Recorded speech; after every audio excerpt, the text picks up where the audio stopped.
আসিয়া ও মনোয়ারা দীর্ঘদিন ধরেই রাজধানী বিএফডিসি সংলগ্ন মোল্লাবাড়ি বস্তিতে বসবাস করতেন।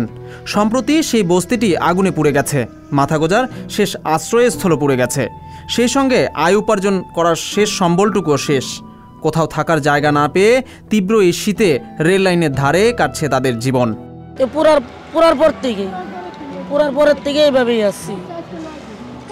আজকে 9 দিন ধরে যে পড়ছে এইভাবেই আছি, কোনো ঠান্ডা উদামের ভিতরে, বাইরে খোলা আকাশের নিচে।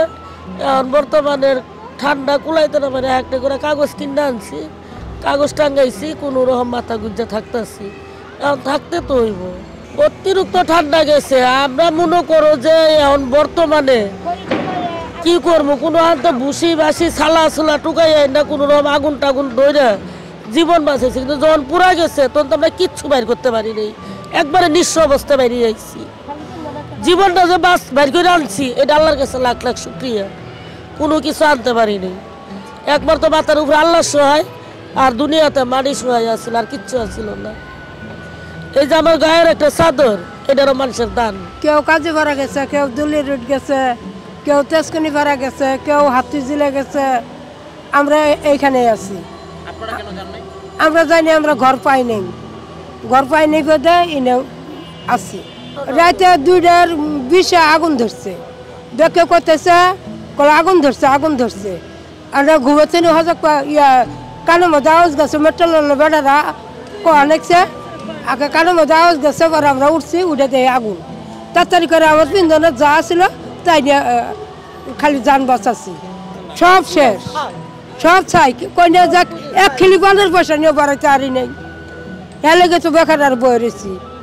ট্রেন নাই, চালান নাই, পুঁজি নাই, হেলে তো বেকার বয়ে রয়েছি। দেন না ওই যে খোলা আকাশের নিচে বয়ে রয়েছি। শুধু আসিয়া কিংবা মনোয়ারা নন, তার মতো একই অবস্থা আরও অনেকেরই। তাদের মধ্যে যাদের সুযোগ হয়েছে অন্যত্র চলে গেছেন, কেউ ঠাঁই নিয়েছেন স্বজনদের বাড়িতে। আর আসিয়া ও মনোয়ারাদের জীবন কাটছে পথের ধারেই। সাময়িক কিছু সহযোগিতা পেলেও এখন দরকার এক টুকরো নিরাপদ আশ্রয়স্থল। আছি, গত শুক্রবারে আগুন লাগছে, এই পর্যন্ত এখানেই আছি। এই রাস্তার উপরে অবস্থান করতে আছি সবাই মিলে। প্রথম দিন শনিবার আমাদেরকে প্রধানমন্ত্রী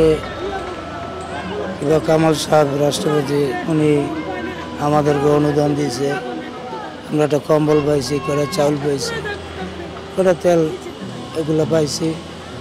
এইভাবে চলতে আছি। আবার কিছু কিছু মানুষের কিছু কিছু সংস্থা থেকে আমাদেরকে ওই বালতি দিচ্ছে, কেউ কম্বল দিচ্ছে, কেউ লঙ্গি দিচ্ছে।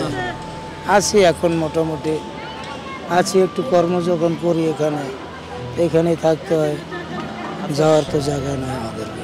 আমরা আগে যেইখানে ছিলাম আমাদের বসস্থান বাসা বাড়ি ছিল, আমাদের বাসা বাড়ি আগুনে সব পুরে ছাড়হার হয়ে গেছে। আমার এদিকে যারা যত ফ্যামিলি আছে সবাই একদম নিঃস্ব হয়ে গেছে, ঠিক আছে।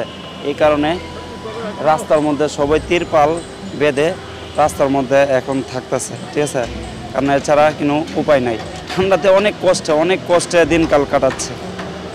আমরা এদিকে যারা যেই ফ্যামিলিগুলো আছে অনেকই কষ্টে দিনকাল কাটাচ্ছে। আমরা এসব এদিকে যারা দরিদ্র ফ্যামিলি যারা আছে এরা তো অনেক গরিব, ঠিক আছে। এরা তো এখন বর্তমানে সরকারের উপর আশাবাদ হয়ে আছে। সরকার একটা বড় ধরনের একটা সহযোগিতা করলে যাতে ফ্যামিলিয়া চলে ফেরা থাকতে পারে, এরকম একটা সরকারের কাছে একটা দাবি ফ্যামিলি এরা করছে। গত 12ই জানুয়ারি রাত 2টায় মোল্লাবাড়ি বস্তিতে অগ্নিকাণ্ড ঘটে। এতে বস্তির সব ঘর পুড়ে যায়। এরপর থেকে নিঃস্ব হয়ে পড়েন বস্তির লোকজন। এই বিষয়ে কথা হলে মোল্লাবাড়ি বস্তির মালিকপক্ষ জানিয়েছে পরবর্তী সময়ে এখানে বাড়ি নির্মাণ করা সময় সাপেক্ষ। এখন আমাদের তো একটু প্রবলেম আছে, সেটা প্রশাসন থেকে নিষেধ করছে এখন এখানে কিছু না করার জন্য। আচ্ছা আচ্ছা, এরকম কোনো আইনি জটিলতাগুলো কাটলে তখন হয়তো ব্যবস্থা গ্রহণ করবেন। আমি না তারা বলতেছে আপনারা যে 4-3 বাস দিয়ে করছেন এটা করতে পারবেন না, আপনারা যখন করবেন আমাদেরকে জানাবেন, এটুকুই। আচ্ছা, বেশি কিছু আমি বলতে পারবো না। আচ্ছা, কবে নাগাদ করতে পারেন দাদা? এরকম কোনো নির্ধারিত সময় আছে? এটা অনেক সময় লাগবে, এটা it will take time. Mollabari বস্তি অগ্নিকাণ্ডে প্রায় ৩০০টি ঘর পুড়ে যায়। এছাড়াও 2 জনের মৃত্যু হয়েছে বলে জানিয়েছে ফায়ার সার্ভিস। বিজন কুমার, সংবাদ প্রকাশ, ঢাকা। সংবাদ, ফিচার ও অনুষ্ঠানের জন্য ভিজিট করুন সংবাদ প্রকাশের ওয়েবসাইট এবং যুক্ত থাকুন ফেসবুক পেজ ও ইউটিউব চ্যানেলের সঙ্গে।